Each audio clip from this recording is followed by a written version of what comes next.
I fell in love with the first taste of that awakening flavor. The clouds of egg drops melted on my tongue and were followed by the dark earthiness of wood ear mushrooms.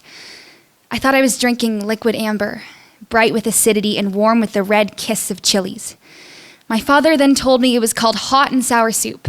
As my family left the restaurant, the last whisper lingered on my lips, and I knew I wanted more. I also knew I would be disappointed. We almost never went out to eat, and I had no hope of recreating the dish on my own. With my slippery hands and flitting mind, my mother barely trusted me to touch knives or the stove. Moreover, my family's attempts to cook something new always ended up in regret.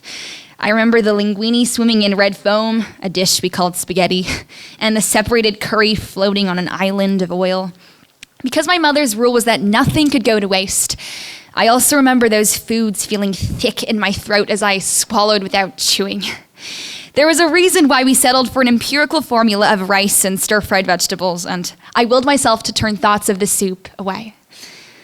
One day, however, I let my nose and ears guide me down the stairs to our plain white kitchen, and I paused in the doorway with rounded eyes. There was my mother, cubing tofu and whisking eggs by hand. A black curl drooped by her glossy cheek, and her voice mingled with steam as it rose in the songs of her distant childhood. When she ladled a bowl to the brim for me, I formed the only words I could think of. 谢谢. Thank you.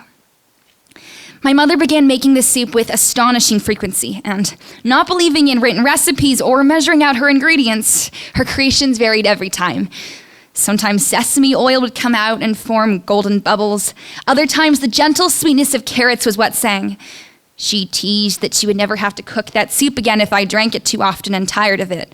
But how could I? It was sure heat when winter was wet and heavy with snow. It was clarity in the torpor of summer. Most of all, it was a mother's love flowing fast and constantly through my veins. There were times, though, when I struggled to find the magic. The broth would be too thin, or the excess salt and white pepper would coat my tongue. One time, as I sat on my bedroom floor with my head between my knees, my mother knocked on my closed door holding a hot bowl of soup.